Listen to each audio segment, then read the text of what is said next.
మా latest videos కోసం మా ఈ తెలుగు న్యూస్ ఛానల్ సబ్స్క్రైబ్ చేసి గంట సింబల్ యాక్టివేట్ చేసుకోండి. రేపు శుక్రవారం నాడు మీ ఇంటి గుమ్మం దగ్గర ఈ రెండు కలిపి చల్లితే చాలు క్షణాల్లో కష్టాలు పోతాయి.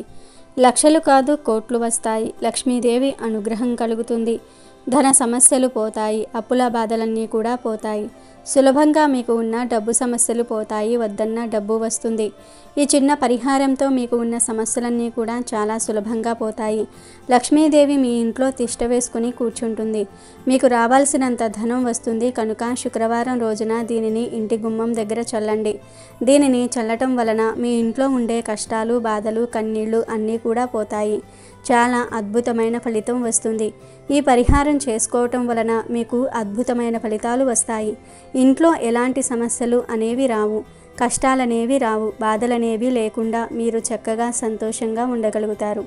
గుమ్మం లక్ష్మీదేవి స్వరూపం కనుక శుక్రవారం రోజు గుమ్మం దగ్గర దీనిని చల్లటం వలన మీకు అష్టైశ్వర్యాలు ప్రాప్తిస్తాయి. ఇంట్లోని చెడంతా కూడా పోతుంది. పట్టిందల్లా బంగారం అవుతుంది. లక్ష్మీదేవి అమ్మవారి అనుగ్రహంతో కావలసినంత సంపద వస్తుంది. శుక్రవారం రోజు ఉదయం లేదా సాయంత్రం ఎప్పుడైనా సరే గుమ్మం మీద ఈ రెండు కలిపి చల్లుకోవచ్చు. అలా చల్లుకుంటే మీకన్నీ శుభాలే జరుగుతాయి. మరి ఇంతకీ శుక్రవారం రోజు గుమ్మం మీద ఏ రెండు కలిపి చల్లాలి అనే విషయాన్ని ఇప్పుడు మనం ఈ వీడియోలో వివరంగా తెలుసుకుందాము. అంతకన్నా ముందు ఒక పవిత్ర కథను విందాం. ఫ్రెండ్స్, ఫస్ట్ అయితే కామెంట్ బాక్స్లో జై శ్రీరామ్ అని కామెంట్ చేయండి. అలాగే ఈ వీడియోకి ఒక లైక్ కొట్టి మా ఛానల్ని సబ్స్క్రైబ్ చేసుకొని మాకు సపోర్ట్ చేయండి.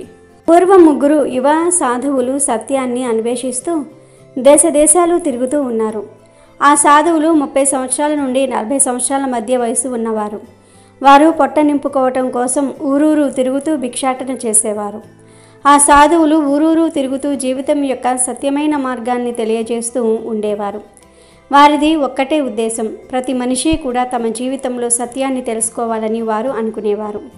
ఒకరోజు మధ్యాహ్నం సమయంలో బాగా ఎండగా ఉంది. ముగ్గురు సాధువులు తిరుగుతూ ఒక చిన్న గ్రామానికి చేరుకున్నారు. ఆ గ్రామం చాలా చిన్నది. 4 వైపులా పచ్చదనంతో ఊర్లో వారందరూ కూడా చాలా సాదాసీదాగా ఉన్నారు. ఆ సాధువులు ఆ ఊళ్ళోకి ప్రవేశించారు. భిక్షను అడగటం ప్రారంభించారు. ఊర్లో వాళ్ళందరూ కూడా భక్తితో వారికి భోజనాన్ని పెట్టేవారు.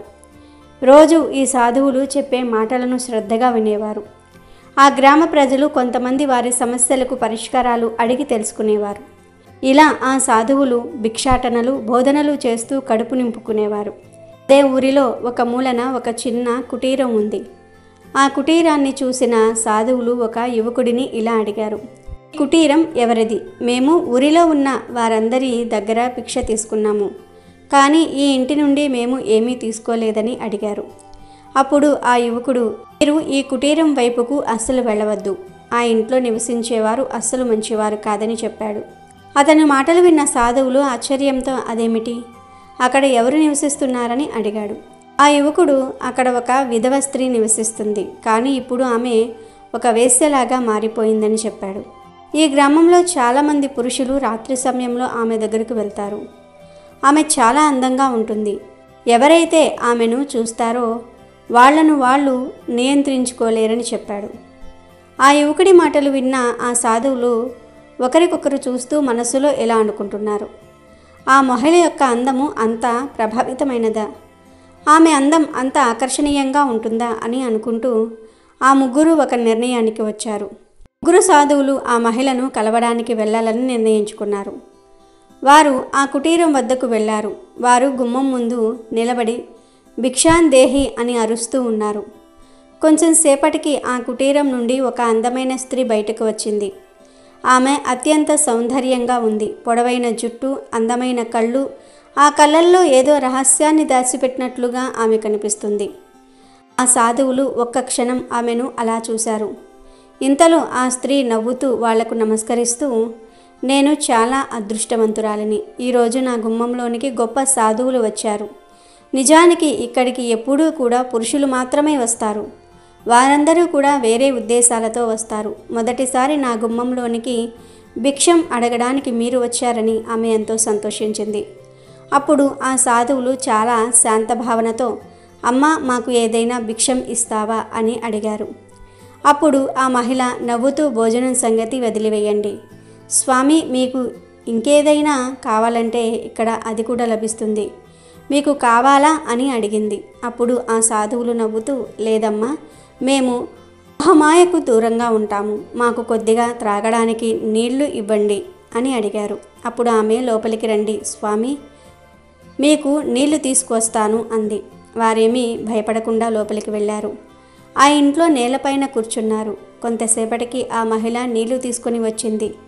ఆ సాధువులు ఆ నీటిని త్రాగి దాహం తీర్చుకున్నారు.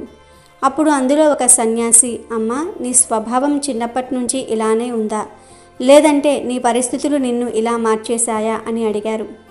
ఆ సాధు మాటలు విన్న మహిళ ఒక్కసారిగా ఆశ్చర్యపోయి, ఇప్పటి వరకు నన్ను ఈ ప్రశ్న ఎవరూ అడగలేదు. చాలామంది పురుషులు నా దగ్గరకు వస్తారు, వాళ్ళందరూ కూడా నా శరీరం కోసమే వస్తారు. కానీ ఇప్పటి వరకు కూడా నువ్వు ఎవరు అని నన్ను ఎవరూ కూడా అడగలేదని చెప్తూనే ఆమె కళ్ళల్లో నీళ్లు తిరిగాయి. స్వామి, నా భర్త కొన్ని సంవత్సరాల క్రితం మరణించాడు. నేను ఒంటరిగా ఉంటున్నాను. నాకే తోడు లేదు, నాకు ఎటువంటి ఆస్తులు లేవు. నేను పని కోసం చాలా వెతికాను, కానీ ప్రతి పురుషుడు కూడా నన్ను అనుభవించాలనుకునే వాళ్లే తప్ప నాకు ఏ పని ఇవ్వలేదు. ఇక నేను అప్పుడు నిర్ణయించుకున్నాను, నేను ఒక వేశ్యగా మారాలని. ఇప్పుడు చెప్పండి, నేను తప్పు చేస్తున్నానా? కడుపులో ఆకలి మంటలు మండిపోతున్న పరిస్థితుల్లో మనిషి ఏ పని చేయడానికైనా సిద్ధపడతాడు. సమాజం నాకు ఏమీ ఇవ్వలేదు, ఇక నేను ఏమీ చేయలేక నా శరీరాన్ని ఇచ్చి నా జీవితాన్ని గడుపుతున్నానని చెప్పింది. ఆమె మాటలు విన్న ముగ్గురు సాధువులు ఆమె ఆవేదనను అర్థం చేసుకున్నారు. కానీ వాళ్లకు తెలుసు, ఆ మార్గంలో వెళ్తే ఆమె ధర్మ మార్గం వైపు వెళ్ళదు అని. ఇక ఆ ముగ్గురు సన్యాసులలో ఒక సన్యాసి, అమ్మా, ఈ సంసారం యొక్క నియమాలు చాలా విచిత్రంగా ఉంటాయి. ఈ సమాజం ఎలా ఉంటుందంటే స్త్రీని అబలను చేసి ఆడుకుంటారు. ఆ తర్వాత ఆ స్త్రీ వైపే వేలు పెట్టి చూపిస్తారు. కానీ అదంతా సత్యం కాదని అన్నాడు. అప్పుడు ఆ మహిళ, స్వామి, నేను వెళ్ళే దారి తప్పు కావచ్చు, కానీ ఈ సమాజం నాకు ఇంకొక మార్గాన్ని ఇవ్వలేదు. నా భర్త చనిపోయిన తర్వాత నాకెవరూ ఎటువంటి సహాయం చేయలేదు. ప్రతి ఒక్కరూ కూడా నన్ను ఒక వస్తువులాగా చూశారని బాధగా చెప్పింది. ముగ్గురు సాధువులు కూడా ఆమె బాధను అర్థం చేసుకున్నారు. వారికి తెలుసు, ఆత్మకు పరివర్తన తీసుకొని రావటం అంటే అది చాలా లోతైన ప్రక్రియ అని. ఇంతలో ఇంకొక సన్యాసి, అమ్మా, మేము సత్యాన్ని అన్వేషిస్తూ 3 సంవత్సరాలుగా తిరుగుతున్నాము. ధనవంతుడి దగ్గర నుంచి బికారివాడి వరకు మేము అందరినీ చూశాము. ఎవరైతే ఎక్కువగా దుఃఖంలో ఉంటారో వారు వారి జీవితాన్ని అర్థం చేసుకోలేరని చెప్పాడు. అప్పుడు ఆ మహిళ ఏదో చెప్తూ ఉండగా తన కుటీరం బయట ఎవరో పరిగెత్తుతున్నట్లుగా శబ్దం వినిపించింది. ఆ మహిళ గుమ్మంలోనికి వెళ్ళి చూసేసరికి గుమ్మం బయట ఒక వ్యక్తి నిలబడి ఉన్నాడు. ఎంతలో ఆ సాధువులు లోపల నుండి, నువ్వు ఎవరు అని గట్టి స్వరంతో పలికారు. ఆ సాధువులు గట్టిగా పలికేసరికి వ్యక్తి వారి ముందుకు వచ్చి, నేను ఈ గ్రామస్తుడిని, నన్ను క్షమించండి, ఇక్కడ ఏం జరుగుతుందో అని తెలుసుకోవడానికి వచ్చానని చెప్పాడు. అప్పుడు ఆ మహిళ, స్వామి, నేను మొదటిసారి ఈ దారిని ఎంచుకున్నప్పుడు ఈ ఊళ్ళో వాళ్ళందరూ కూడా నన్ను చూసి మొహం తిప్పుకున్నారు. అప్పుడు వారు నాకు సహాయంగా ఎందుకు ఉండలేదని తన బాధను వ్యక్తం చేస్తూ ఉండగా అక్కడ ఉన్న ఆ వ్యక్తి, నేను నిన్ను వివాహం చేసుకుంటాను, నీకు కొత్త జీవితాన్ని ఇస్తానని అన్నాడు. ఆ వ్యక్తి మాటలు విన్న ఆ మహిళ ఆశ్చర్యపోయింది. అప్పుడు ఆమె అతనితో, ఊళ్ళో వాళ్ళందరూ కూడా నన్ను చూసి మొహం తిప్పుకున్నప్పుడు నువ్వు అప్పుడు ఎందుకు సహాయం చేయలేదని అడిగింది. ఆ వ్యక్తి తల వంచుకొని పేల స్వరంతో, అప్పుడు నేను భయపడ్డానని అన్నాడు. ఇక ఆ మహిళ ఏమీ చేయలేక మౌనంగా ఉండిపోయింది. అప్పుడు ఆ సాధువులు ఆ యువకుడిని, నువ్వు నిజంగా ఈమెకు సహాయం చేయాలని అనుకుంటున్నావా అని అడిగారు. అప్పుడు ఆ వ్యక్తి, ఈమె నిజంగా తన జీవితాన్ని మార్చుకోవాలని అనుకుంటే నేను ఈమెకు సహాయం చేయడానికి సిద్ధంగా ఉన్నానని చెప్తాడు. వాళ్ళు అలా మాట్లాడుతూ ఉంటే ఆమెకు ఏమీ అర్థం కావటం లేదు. ఆమె తన మనసులో ఇలా అనుకుంటుంది, నేను నిజంగా మారితే నన్ను ఈ సమాజం స్వీకరిస్తుందా అని తనలో తానే ఆలోచించుకుంటుంది. అలా ఆలోచిస్తూ తను ఆ సాధువులను ఇలా అడుగుతుంది, స్వామి, నేను ఈ పనిని వదిలేస్తే ఈ జనాలు నన్ను మామూలు స్త్రీగా అనుకుంటారా? నేను చేసిన తప్పులను మర్చిపోతారా అని అడిగింది. అప్పుడు ఒక సాధువు నవ్వుతూ, నీటిని మనం ఎంత కుదిపినా కూడా కొంత సమయానికి మళ్ళీ అది నిర్మలంగా మారిపోతుంది. ఇక్కడ ప్రశ్న ఏమిటి అంటే సమాజం ఏం చెప్తుందన్నది కాదు, అసలు నువ్వేమి అనుకుంటున్నావు అని అడిగాడు. అప్పుడు ఆ మహిళ నిశ్శబ్దంగా ఉండిపోయింది. ఎందుకంటే ఇంతకుముందు ఎవరూ కూడా తనను ఎటువంటి ప్రశ్నలు అడగలేదు. ఇంతలో ఊరి జనాలందరూ అక్కడికి వచ్చి జరిగిందంతా తెలుసుకుని ఇలా అన్నారు. ఈమె మంచిగా మారిపోతుందంటే ఊరిలో వాళ్ళందరూ కూడా బాగుంటారని ఊరి జనమంతా కూడా అన్నారు. అప్పుడు ఒక సాధువు ముందుకు వచ్చి, ఎవరి నీతి నియమాలు కూడా జన్మించినప్పుడే నిర్ణయించబడవు. ఒక శిల్పి లేకుండా రాయి దేవతామూర్తిగా మారలేదు. అలాగే ఒక కుమ్మరివాడు లేకుండా మట్టి కుండగా మారదు. ఎవరైతే మనుషులుగా మారాలనుకుంటున్నారో వారు తప్పకుండా మంచిగా మారగలగాలని చెప్పేసరికి ఊళ్ళో వాళ్ళందరూ కూడా మౌనంగా ఉండిపోయారు. అప్పుడు ఆ ముగ్గురిలో నుండి మరొక సాధువు, మీరందరూ కూడా ఈమెను అపవిత్రంగా అనుకుంటున్నారు. ఈమెను అందరూ కూడా ఈ దారిలోనికి వదిలేశారు. ఈమె భర్త చనిపోయిన తర్వాత ఎవరైనా ఈమెకు ఏదైనా సహాయం చేశారా అని అడిగాడు. ఆ మాటలకు ఊళ్ళో వాళ్ళందరూ కూడా ఒకరి ముఖాన్ని ఒకరు చూసుకుంటున్నారు. అందరూ కూడా సిగ్గుతో తలదించుకున్నారు. ఎవరైనా సన్యాసిగా మారిపోతే జనాలు వాళ్ళను అడుగుతారు, ఎందుకు ఇలా మారిపోయావని. అదే జనాలు ఒక స్త్రీ వేశ్యగా మారితే మాత్రం ఆమెకు తిరస్కారాలే లభిస్తాయి. ఇది ఎక్కడ న్యాయమని అన్నాడు. ఆ మాటలు విన్న వేశ్య స్త్రీ, ఈరోజు నన్ను మొదటిసారిగా మనిషిగా గుర్తించారు. నేను ముక్తిని పొందాలని అనుకుంటున్నాను. దానికోసం నేను ఏం చేయాలని అడిగింది. అప్పుడు ఆ సాధువులు, ముందు నీపై నువ్వు విశ్వాసాన్ని ఉంచాలి అన్నారు. ఆ మహిళ దానికి తల ఊపింది. ఆ మహిళ తన ఆభరణాలు అన్నిటినీ కూడా తీసుకుని వచ్చి సాధువుల పాదాల వద్ద ఉంచింది. నేను ఈ రోజు నుండి నా గతాన్ని వదిలేస్తున్నాను. నేను ఇప్పుడు ఒక కొత్త జీవన ప్రారంభాన్ని కోరుకుంటున్నాను అంది. ఊళ్ళో జనాలందరూ కూడా ఆమె మాటలు విని ఆశ్చర్యపోయారు. కొంతమందిలో పశ్చాత్తాపం కలిగింది. అప్పుడు ఆ సాధువులు ఊరి వాళ్ల వైపు చూసి, ఇప్పుడు ఈ స్త్రీ కొత్త జీవితాన్ని ప్రారంభించాలని అనుకుంటుంది. కానీ ఇక్కడ ప్రశ్న ఏమిటంటే, మీరు దానిని స్వీకరిస్తారా అని అడిగారు. కొంతమంది సరేనని తల ఊపారు. ఇంకొంతమంది సందేహంలోనే ఉన్నారు. అప్పుడు ఒక రైతు ముందుకు వచ్చి మీరు మా కళ్ళు తెరిపించారు. ఈమె తన జీవితాన్ని మార్చుకోవాలని అనుకుంటున్నట్లయితే మాకు అందులో ఎటువంటి అభ్యంతరమూ లేదు. ఇంకా మాకు తగిన సహాయం ఈమెకు చేస్తాము అన్నారు. ఇక మెల్లిమెల్లిగా ఊరిలోని జనాలందరూ కూడా ఆమెను అంగీకరించడం ప్రారంభించారు. ఆ ముగ్గురు సాధువులు ఆ మహిళను ఆశీర్వదించి, ఇప్పుడు నీ జీవితాన్ని నువ్వు సత్యం వైపుకు మళ్లించు. సత్యము ఎప్పుడూ కూడా కష్టంగానే ఉంటుంది.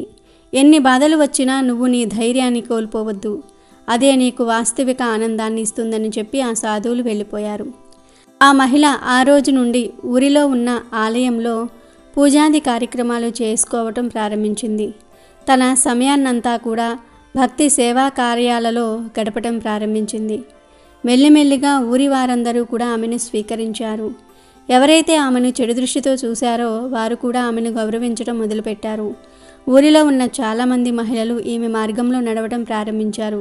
ఈ విధంగా ఆ మహిళ తీసుకున్న మంచి నిర్ణయం తన కోసం మాత్రమే కాదు, ఊరిలోని వారందరూ కూడా మారడానికి అది కారణమయ్యింది. ఇక వీడియోలోకి వస్తే, శుక్రవారం అనేది లక్ష్మీదేవికి ఎంతో ఇష్టమైన రోజు. ధనానికి సంబంధించిన ఎటువంటి పరిహారాలను అయినా సరే శుక్రవారం రోజు చేసుకుంటే 100% ఫలితాలు మాత్రం వస్తాయి. ముఖ్యంగా ఎవరైతే ధన సంబంధమైన సమస్యలతో బాధపడుతూ ఉంటారో వారు శుక్రవారం రోజు చక్కగా ఉదయాన్నే లేచి గుమ్మానికి పసుపు రాసి కుంకుమ బొట్లు పెట్టండి. ఆ తరువాత ఒక గ్లాసులో మంచినీళ్ళు తీసుకోండి. అంటే మీరు త్రాగడానికి ఏ వాటర్ని అయితే వాడుతారో ఆ వాటర్ని ఒక 5 స్పూన్లు వాటర్ తీసుకుంటే సరిపోతుంది. అలా వాటర్ తీసుకొని ఆ వాటర్లో ఒక 1/2 స్పూన్ గల్లులుప్పు కలపండి. అలాగే చిటికెడు కుంకుమను కూడా ఆ నీటిలో వేసి బాగా మిక్స్ చేయండి. ఉప్పు మరియు కుంకుమ రెండూ కూడా లక్ష్మీదేవికి ఎంతో ఇష్టమైన వస్తువులు. వీటికి మన కష్టాలను, ధన సమస్యలను తొలగించే శక్తి ఉంది. కనుక ఈ రెండింటిని నీటిలో వేసి బాగా కలపండి. ఉప్పు, కుంకుమ ఈ రెండు నీటిలో కరిగిన తర్వాత ఆ నీటిని తీసుకుని వెళ్ళి మీ ఇంటి ప్రధాన గుమ్మంపై చల్లేయండి. మొత్తం నీటినంతటినీ కూడా చల్లేయండి. ఇలా చల్లటం వలన మీ ఇంట్లోని దరిద్రమంతా కూడా పోతుంది. లక్ష్మీదేవి మీ ఇంటికి వస్తుంది, స్థిరంగా నివాసం ఉంటుంది. ధన సమస్యలు పోతాయి, ధన లాభం కలుగుతుంది. ఈ పరిహారాన్ని ఉదయం చేసుకోవచ్చు లేదా సాయంత్రం 6 నుండి 7 మధ్యలో అయినా సరే చేసుకోవచ్చు. ఎప్పుడు చేసినా 100% ఫలితాలు మాత్రం వస్తాయి. కాబట్టి మీరు కూడా శుక్రవారం రోజు గుమ్మం దగ్గర ఈ రెండూ కలిపి చల్లండి. లక్ష్మీదేవి అనుగ్రహంతో సకల ఐశ్వర్యాలను పొంది సంతోషంగా జీవించండి. శుక్రవారం అనేది లక్ష్మీదేవికి ఎంతో ఇష్టమైన రోజు. ఈ రోజు కొన్ని పొరపాట్లు ముఖ్యంగా ఆడవాళ్ళు చేయకూడదని పురాణాలు చెప్తూ ఉన్నాయి. ముఖ్యంగా దీపం వెలిగించే సమయంలో కొన్ని పొరపాట్లను ముఖ్యంగా స్త్రీలు చేయకూడదని మన పురాణాలు పెద్దలు కూడా చెప్తూ ఉన్నారు. మరి అవి ఏమిటంటే, శుక్రవారం రోజు ఆడవారు బొట్టు పెట్టుకోవాలి, అందులోనూ కుంకుమ బొట్టు పెట్టుకోవాలి. అసలు ఈరోజు బొట్టు లేకుండా స్త్రీలు భర్తకు కనిపించకూడదు. ముఖ్యంగా భర్త బయటకు వెళ్ళే సమయంలో బొట్టు లేని భార్య ఎదురు వస్తే ఆయన చేసే పనుల్లో మంచి జరగదు. కనుక స్త్రీలు శుక్రవారం పూట బొట్టు లేకుండా ఇంట్లో తిరగవద్దు. ఏదో ఒక బొట్టును ఖచ్చితంగా పెట్టుకోవాలి.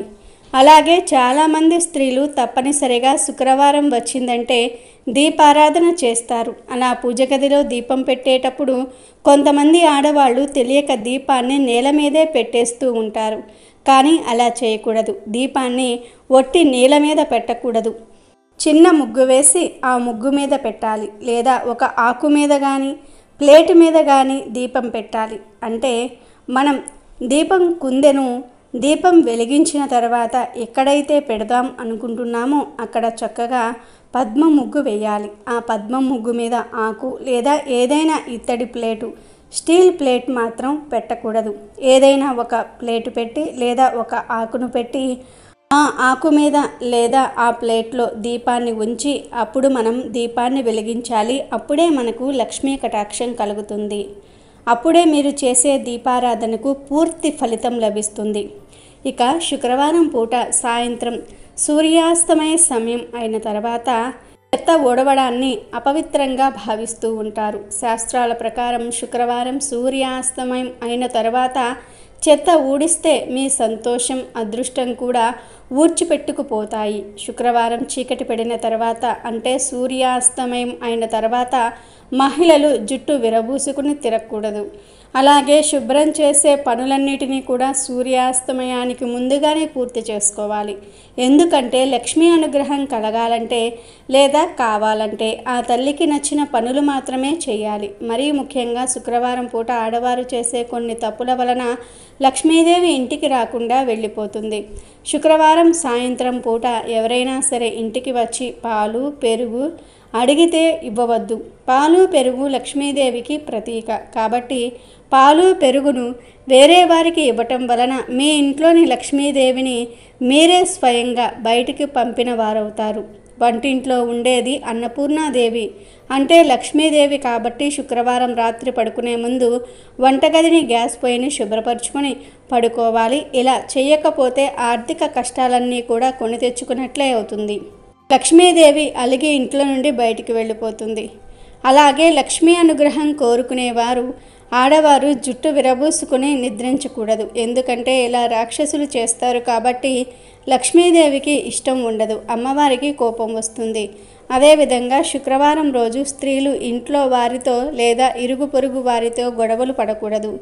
సమయం ఉన్నవారు వీలైనంత ఎక్కువగా లక్ష్మీదేవి ఆరాధన చేయాలి. శుక్రవారం పూట ఆవు నెయ్యితో దీపారాధన చేస్తే లక్ష్మీ కటాక్షం సిద్ధిస్తుంది. శుక్రవారంతో గోర్లు, జుట్టు కత్తిరించటం వంటి పనులు చేయకూడదు.